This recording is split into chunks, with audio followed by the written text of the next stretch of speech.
우리가 하나님의 말씀 읽어보겠습니다. 성경 말씀은 민수기 5장 4절에 있는 말씀입니다. 제가 읽어드립니다.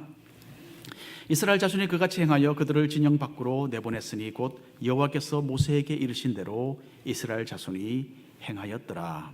아멘.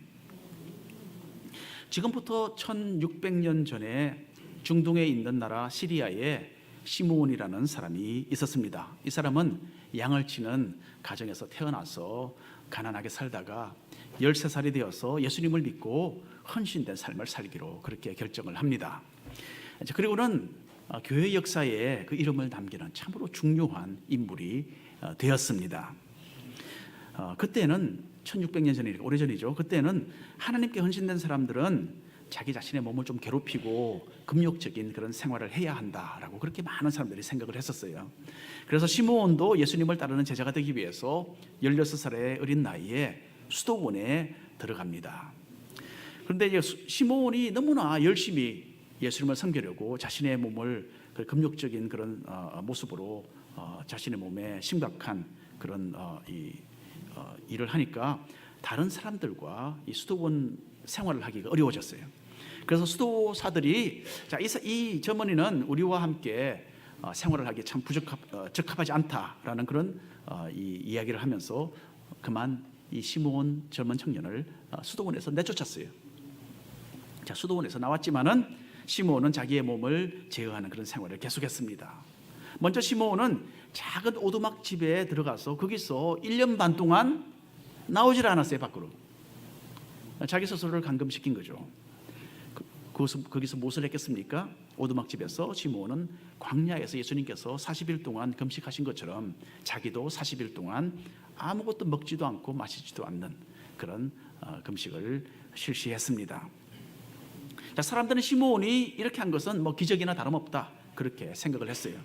그래서 하나님께 헌신된 마음으로 이런 금욕주의 생활을 하고 있는 시므온을 많이 찾아와서 기도도 부탁하고 또 조언을 구했습니다.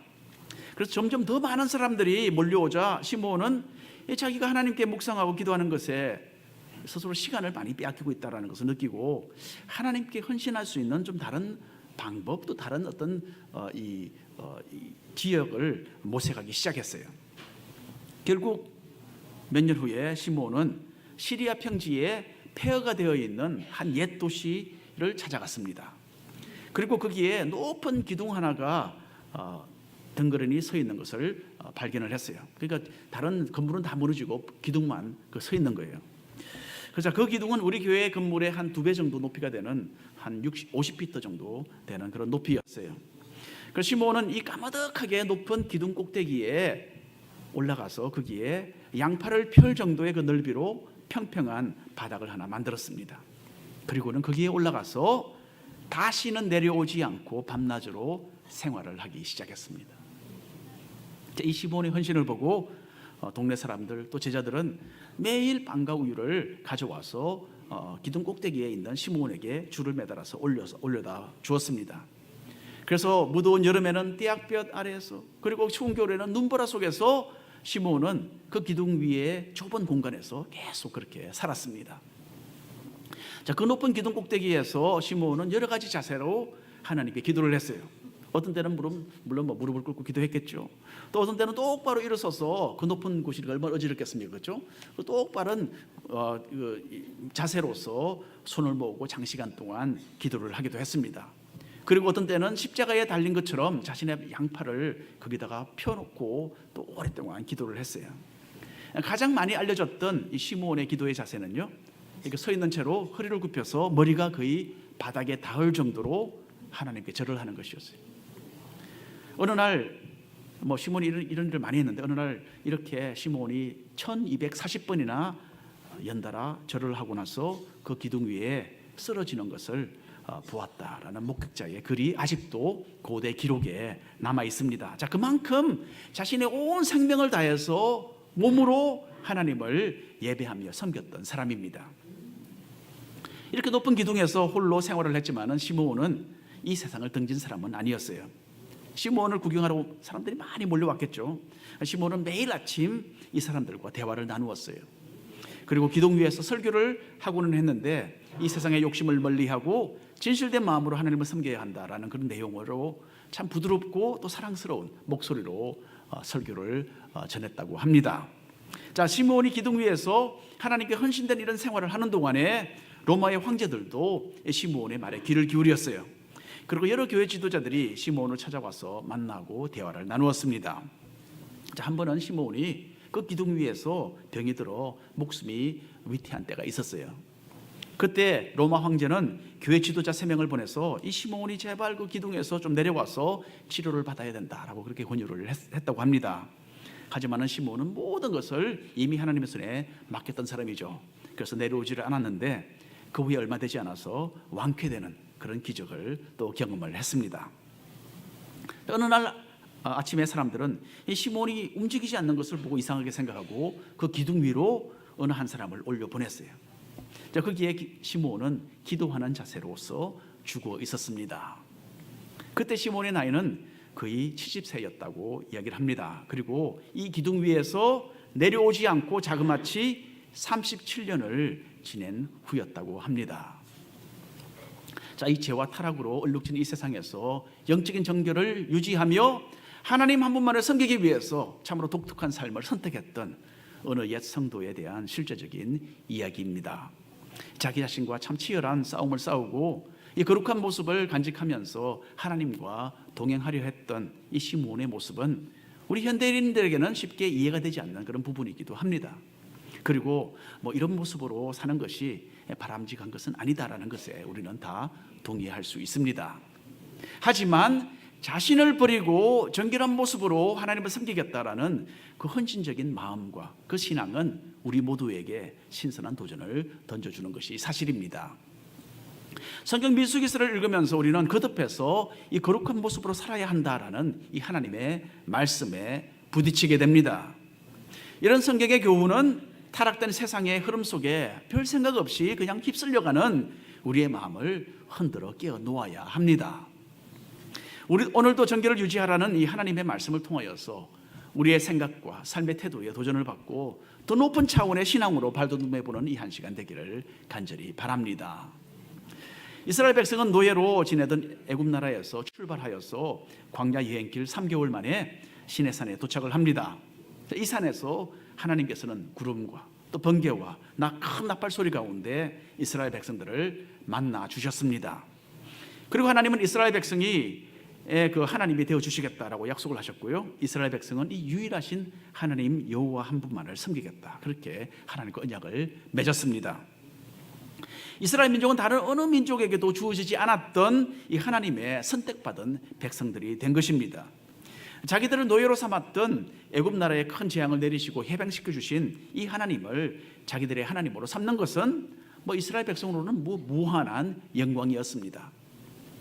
홍해를 둘로 나누신 능력의 하나님이셨죠. 그리고 또 하늘에서 만나를 내려 매일 먹이시던 그 하나님이십니다. 또 광야에서 물이 없을 때는 바위에서 물을 내어서 그 많은 백성들 마시도록 해주시는 참으로 기적의 하나님이셨죠.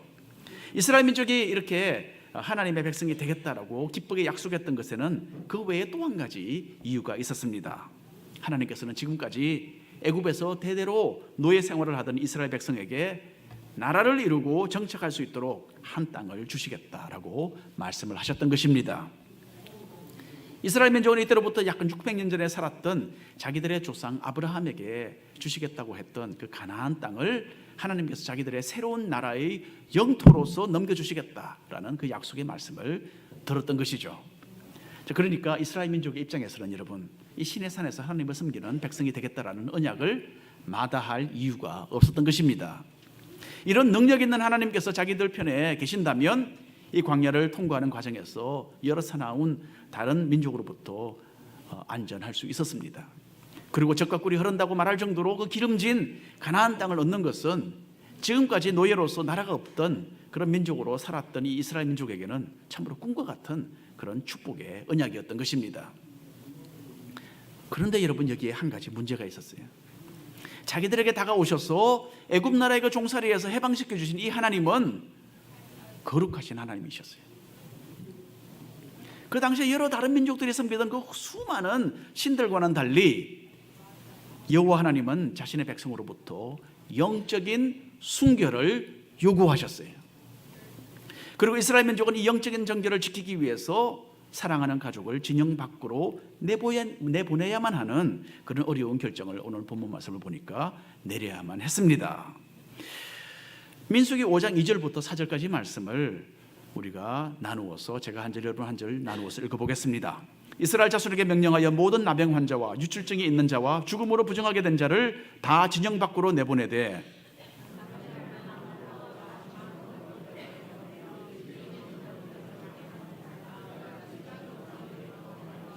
함께 읽겠습니다. 이스라엘 자손이 그같이 행하여 그들을 진영 밖으로 내보냈으니 곧 여호와께서 모세에게 이르신 대로 이스라엘 자손이 행하였더라. 여기서 하나님께서는 이 종교적인 부정함에 대해서 다루고 계십니다.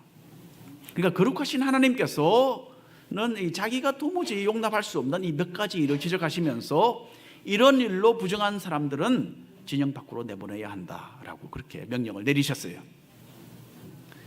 자, 우리 현대인들의 생각으로는 이런 명령은 쉽게 이해가 되지 않는 그런 참 어려운 구약 성경의 말씀입니다.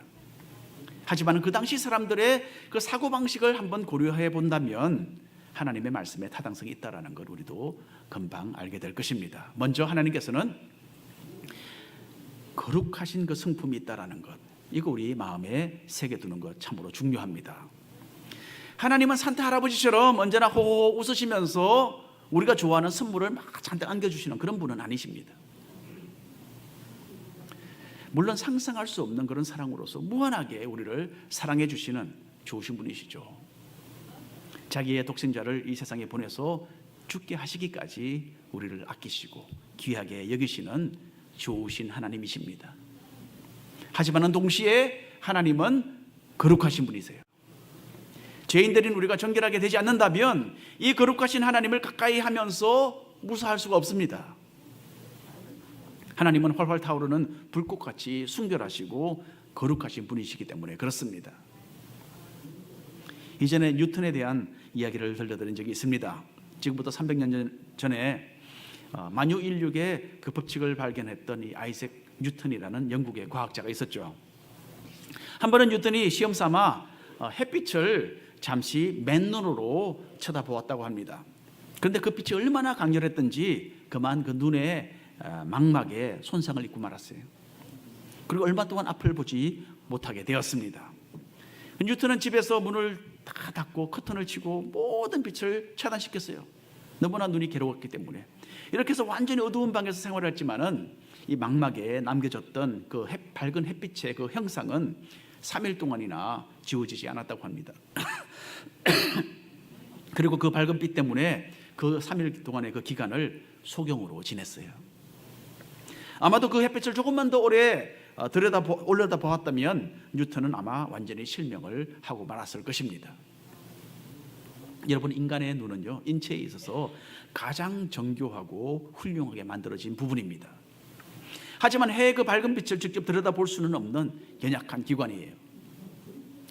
하나님의 밝은 영광과 거룩하심은 이 해와는 비교할 수도 없이 무한하게 더 강렬하십니다.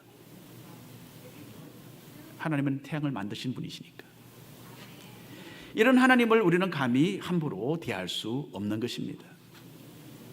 눈과 같이 정결하시고 태양처럼 맹렬하게 순수하신 그 하나님이세요. 출애굽기에서 이스라엘 민족은 시내산에서 이렇게 거룩하신 하나님을 가까이 만나고 그분의 음성을 듣고 그분과 함께 언약을 맺는 이 엄청난 일을 이제 앞두고 있었습니다. 그래서 시내산에서 이스라엘 백성들과 언약을 맺기 전에 하나님께서는 자신이 어떤 분이신지를 백성들에게 먼저 미리 설명하여서 경고해서 알려주셨습니다. 그 내용이 출애굽기 19장에 나와 있습니다. 한 줄씩 나누어서 읽겠습니다. 여호와께서 모세에게 이르시되 너는 백성에게로 가서 오늘과 내일 그들을 성결하게 하며 그들에게 옷을 빨게 하고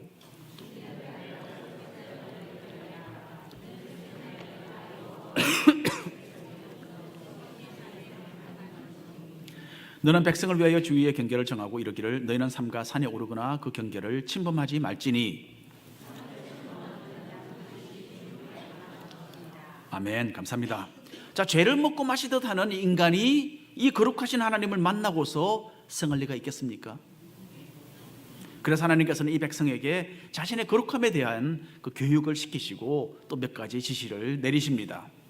그래서 상상하지 못할 거룩함 가운데 거하시는 하나님을 만나고서도 죽지 않도록 자기 자신들을 정결케 하는 그 준비를 갖추게 하셨습니다. 또 하나님과 적절한 거리를 유지하도록 안전한 범위를 또 정해 주셨어요. 먼저 하나님께서는 이스라엘 백성이 옷을 빨도록 명령하셨어요. 자, 옷을 빤다는 것은 그 자체로서 어떤 영적인 정결이 이루어지는 것이 아니죠.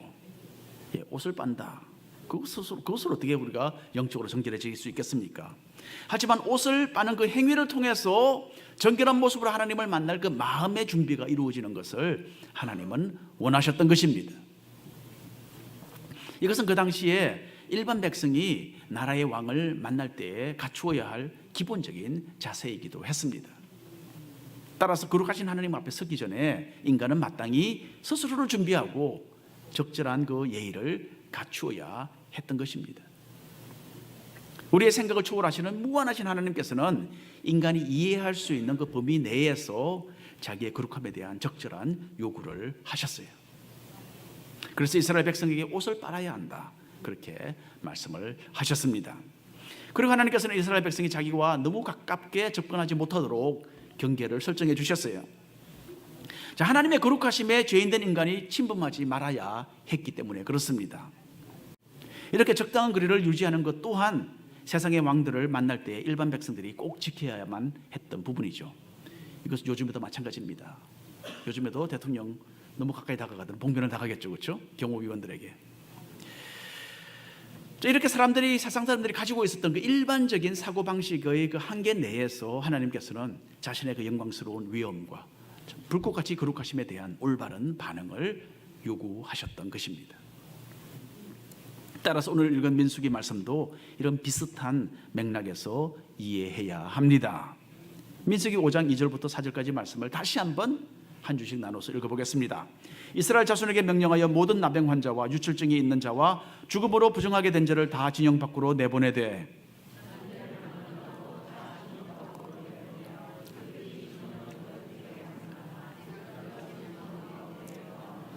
함께 읽겠습니다. 이스라엘 자손이 그같이 행하여 그들을 진영 밖으로 내보냈으니 곧 여호와께서 모세에게 이르신 대로 이스라엘 자손들이 행하였더라. 아멘. 자, 나병 환자나 몸에 피나 더러운 것이 흘러나오는 그런 증상을 가진 사람들은 여기 보니까 부정하다, 그렇게 선언이 되고 있습니다. 그리고 동물이나 사람의 시체를 가까이 한 사람도 종교적으로 부정하다, 그렇게 평가가 되었어요. 자, 여러분, 이것은 몸의 질병이나 또 실제로 사람의 이런 것이 실제로 사람을 영적으로 더럽힌다는 뜻이 아닙니다. 또 죽은 시체를 만지거나 가까이 하는 것 그 자체가 우리를 더 죄악스럽게 만들지는 않습니다. 제가 이번 주에는 장례 예배를 2번이나 했는데 그러면 제가 상당히 지금 부정한 그런 몸으로 이곳에 나와 있지 않겠습니까? 예. 구약 성경에 나오는 이런 규례적인 말씀은 하나의 겉모습의 표현이었어요. 하나님께서는 그 당시 사람들의 사고 방식에 따라 부정하다고 인정되었던 그 부분들을 하나의 규례로 정하셔서 이스라엘 민족이 하나님 거룩하신 줄을 느끼도록 그렇게 교훈을 해주셨던 것입니다. 거룩하신 하나님께서 실제로 자신의 그 완전하신 기준대로 요구를 하셨더라면 하나님의 성막에 있는 진영에는 이런 사람들뿐만 아니라 어느 누구도 그곳에 있지 못했을 것입니다. 하지만 인간의 그 영적인 무지를 고려하시고 이렇게 가장 기본적이고도 육신의 겉모습에 한정된 그런 정결을 하나님이 요구하고 계시는 것입니다. 하나님께서는 광야에서 이스라엘 백성들이 자신의 임재를 경험하도록 하셨어요. 하나님의 임재가 무엇입니까? 어떤 현상을 통해서 사람이 하나님의 존재를 감각적으로 느낄 수 있도록 허락하시는 것을 말합니다. 그게 하나님의 임재입니다. 하나님께서는 이스라엘 백성에게 진영 한가운데 성막을 세우셨죠. 그리고 그 성막을 통해서 자신의 백성들과 가까이 거하셨어요. 하나님의 임재입니다.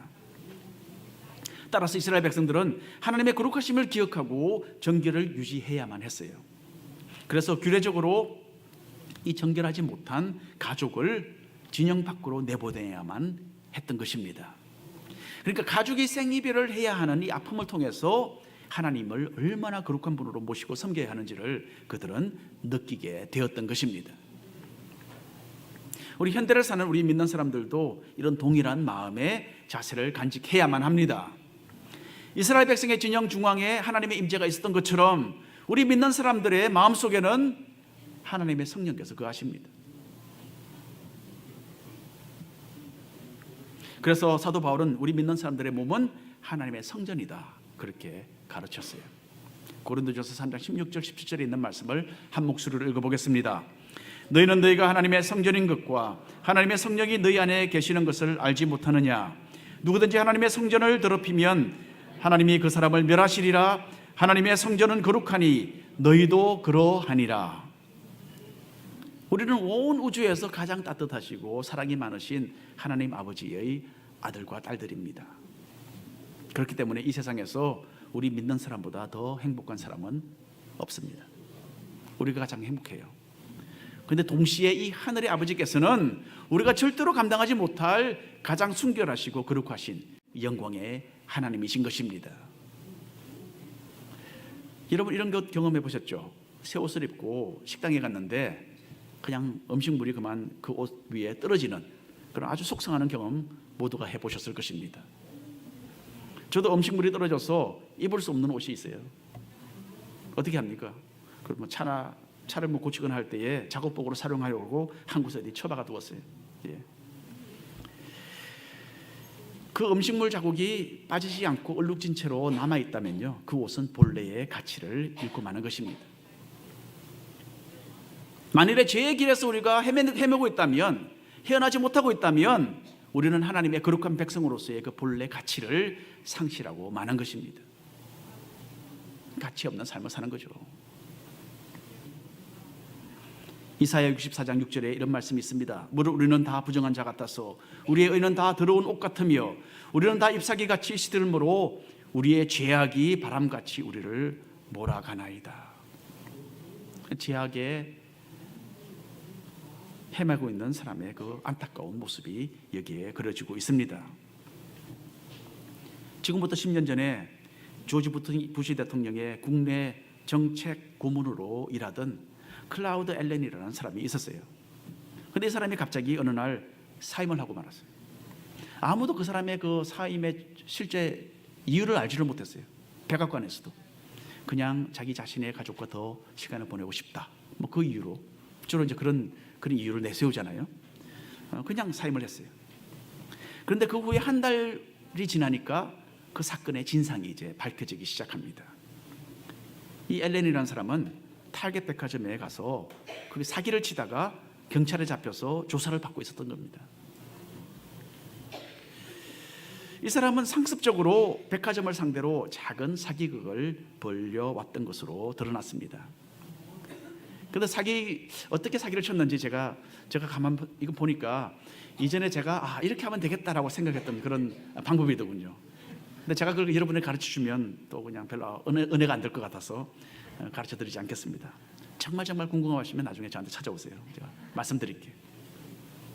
이렇게 사기를 쳐서 백화점에 한 해에 약 한 5,000불 정도의 피해를 입혔다고 합니다. 앨런은 하나님을 믿는 사람이었어요.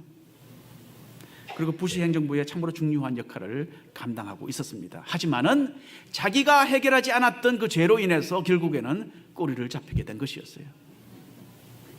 1년에 16만 불이나 버는 훌륭한 정부 그 직업을 가지고서 장래의 정책에 한 몫을 할 것으로 사람들의 모든 기대를 모으고 있었던 이 앨런이었어요.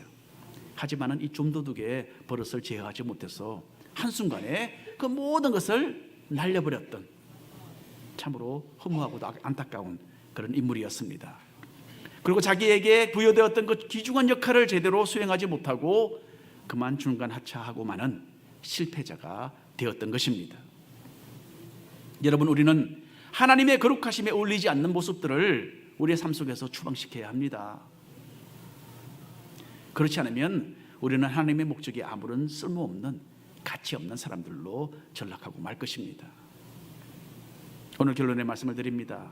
우리 현대 기독교인들은 구약 성경에서 말하는 이 겉모습의 규례적인 내용에 대해서 별로 이해하지도 못하고 또 알고 싶지도 않아 합니다.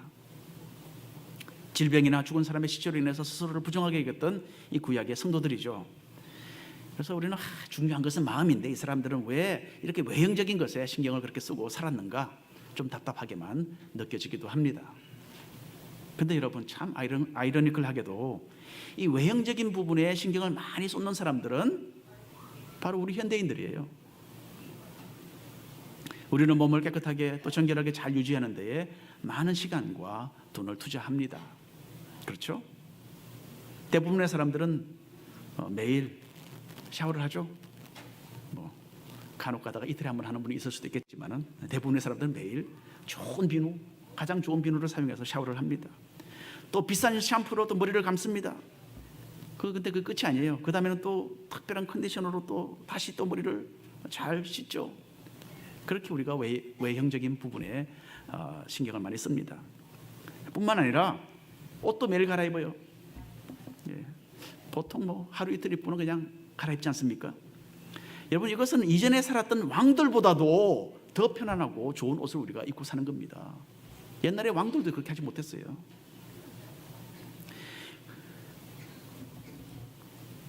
그리고 이전 시대 사람들보다 더 깨끗하고 아름답게 우리의 몸을 다 가꾸며 생활을 하고 있습니다. 여자분들은 화장에 신경을 많이 쓰시죠. 오늘도 교회 나오시면서 아마 상당한 시간을 거기에 투자하셨을 겁니다. 남자들이라고 별거 아닙니다. 남자들도 나름대로 각자의 스타일이 있어요. 스타일이 없는 것 같아도 있어요. 그래서 좀 바꿔보려고 그러면 그만큼 힘든 겁니다. 고집하죠. 나는 이 스타일이 좋아. 자기의 외모에 많은 그런 관심을 쏟고 있습니다. 그런데 여러분 우리가 정말 마음을 쏟아야 할 부분은 우리의 내면적인 모습이에요. 우리는 우리의 영을 거룩하고 정결하게 유지하는 데에 그만큼 신경을 쓰지 않습니다. 이전 시대의 사람들과 다름없이 우리도 이 심령의 거룩함보다는 이 육신상의 정결을 더 많이 생각하는 그런 오류를 범하고 있는 것입니다. 이 세상에 온갖 지저분한 것이 우리의 눈과 귀를 통해서 들어오지만은 그 심각성을 우리가 제대로 느끼지 못하는 그 우둔함이 우리에게 있는 것입니다. 이제는 하나님께서 용납하지 못하시는 이런 영적인 부정함을 떨쳐버릴 때가 되었어요. 2017년을 떠나보내는 이 날에 우리를 부정하게 만드는 크고 작은 죄들도 뿌리째 뽑아서 던져버리시기를 바랍니다. 그리고 예수님을 믿는 우리는 이 영적인 부정함에서 영적인 정결로 전환하는 길이 있다는 것도 잊지 말아야 합니다. 그것은 회개의 길입니다. 요한일서 1장 9절에 있는 말씀 한 목소리를 읽어보겠습니다. 만일 우리가 우리 죄를 자백하면 그는 미쁘시고 이로우사 우리 죄를 사하시며 우리를 모든 불의에서 깨끗하게 하실 것이요. 우리 영적인 부정에서 우리를 정결하게 만들어 주신다는 말씀입니다. 여러분 우리의 몸은 거룩하신 하나님의 성령께서 임재하여 계시는 성전이다라는 것을 기억하시고 기도와 회개로 마음의 정결 유지해 나가시기를 바랍니다.